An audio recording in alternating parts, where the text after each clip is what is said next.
Welcome to my homely kitchen Ratna. আমি আজকে আপনাদের চিকেন কোরমা করে দেখাবো। তার জন্য আমার কি কি লাগবে সেগুলো আমি আপনাদের দেখাচ্ছি। এখানে আমি 1 কিলো চিকেন ধুয়ে ভালো করে পরিষ্কার করে জল ঝরিয়ে রেখেছি। এখানে গোটা গরম মশলা রেখেছি, দারচিনি, লবঙ্গ, এলাচ অল্প একটু রেখেছি। এখানে আমি দুটো পেঁয়াজ ছোটো ছোটো করে কেটে বারিস্তা করে রেখেছি। এখানে 100 গ্রাম মতো কাজু রেখেছি। এখানে আমি দই রেখেছি 200 গ্রাম মতো। এটা আদা, রসুন আর গোটা জিরে বাটা রেখেছি। আর পরিমাণ মতো একটু চিনি দিতে হবে, আর কাশ্মীরি লঙ্কা গুঁড়ো দিতে হবে, এটা ঝাল হবে না।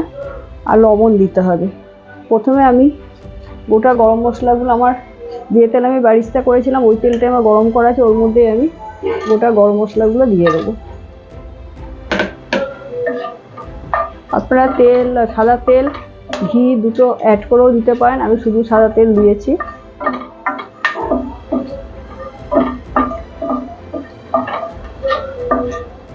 এটা একটু ভাজা হয়ে গেলে আমি চিকেনটা দিয়ে দেবো।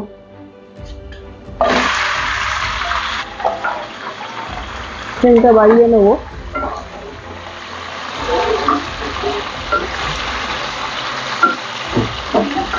চিকেনটা দিয়ে আগে একটু ঢেকে ভাজা ভাজা করে নেব।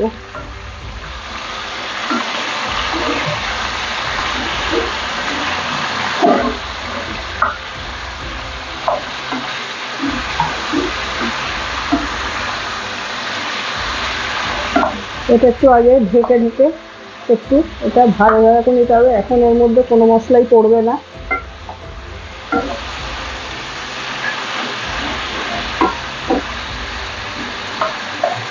এটা আমি এবার ঢেকে দেবো 5 মিনিটের মতো। ঢেকে দেওয়ার পরে আমি এই বেরেস্তাটা এটা আর এই কাজুটা একসঙ্গে পেস্ট করে নেব। সেটা আমি ওই জন্য আপনাদের দেখিয়ে নিলাম, এটা পেস্ট করে নেব। আর এই দইয়ের মধ্যে আমি রসুন বাটা, আদা বাটা আর গোটা জিরে বাটা এটা আমি এর মধ্যে দিয়ে এটা ভালো করে ফেটিয়ে নেব। এটা এর মধ্যে দিয়ে ভালো করে ফেটিয়ে নেব। ততক্ষণে আমার চিকেনটা একটু ভাজা ভাজা হয়ে যাবে। আমি আপনাদের 5 মিনিট পরে, যে ভাজা ভাজা হচ্ছে, আমি আপনাদের 5 মিনিট পরে আবার করে দেখাচ্ছি। এবার আমি ঢাকাটা খুলে দেখাচ্ছি। আমার চিকেনটা সিদ্ধ হয়ে গেছে।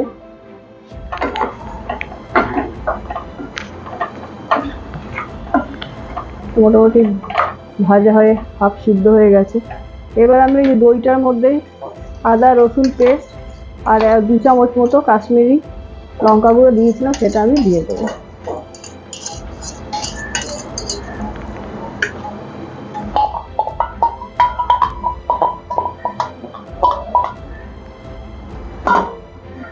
দিয়ে ভালো করে এটা নাড়িয়ে নেব।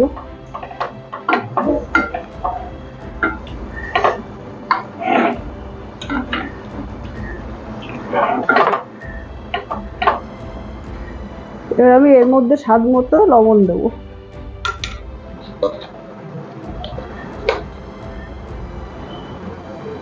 স্বাদ মতো লবণ দিয়ে দেবো।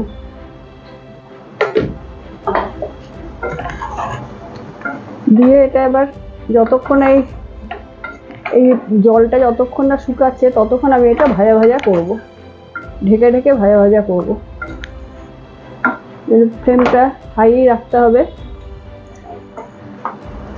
এটা ঢেকে দেবো। দিয়ে এই জলটা শুকানো পর্যন্ত আমি ওয়েট করব।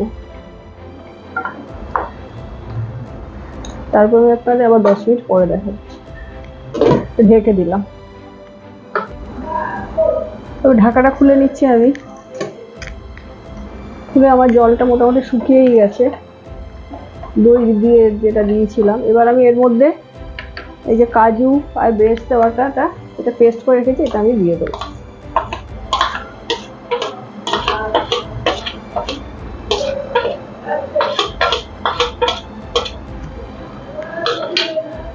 দিয়ে ভালো করে নাড়িয়ে নেব।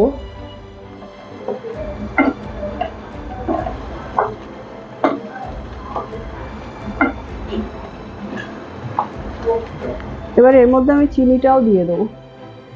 কোরমা একটু মিষ্টি মিষ্টি হলে ভালো হয়।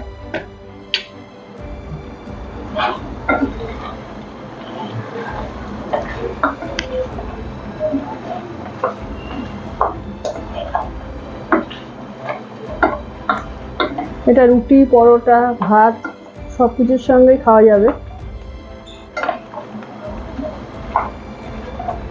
করতে খুব একটা ঝামেলাও নেই, আপনার বাড়িতে ইজিলি ট্রাই করতে পারেন এটা। এবার আমি যে কাজু বাটের যে পেস্টটা করেছিলাম সেটারই একটু জল দিয়ে দেবো, এইটা ধুয়ে একটুখানি জল দিয়ে দেবো।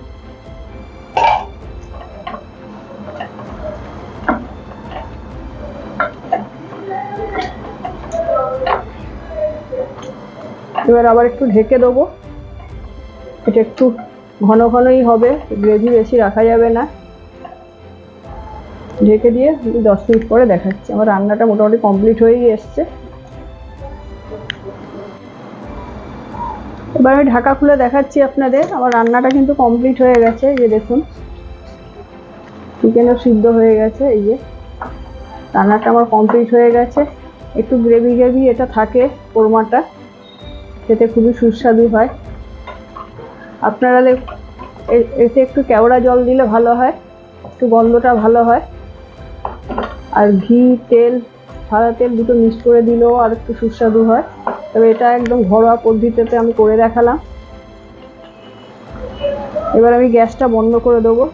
আমার রান্নাটা কিন্তু কমপ্লিট হয়ে গেছে। একটু গ্রেভি থাকবেই, রুটি, পরোটা, ভাত সব কিছুর সঙ্গে এটা খেতে ভালো লাগবে। তো আমি গ্যাসটা বন্ধ করে দেবো। আপনাদের আশা করি রান্নাটা ভালো লেগেছে। এই রান্নাটা চিকেন কোরমা রান্নাটা ঘরোয়া পদ্ধতিতে আমি করে দেখালাম। যদি ভালো লাগে তাহলে অবশ্যই আমার এই চ্যানেলটা হোমলি কিচেন রত্না, এই চ্যানেলটা সাবস্ক্রাইব করবেন, লাইক করবেন, কমেন্ট করবেন। ধন্যবাদ।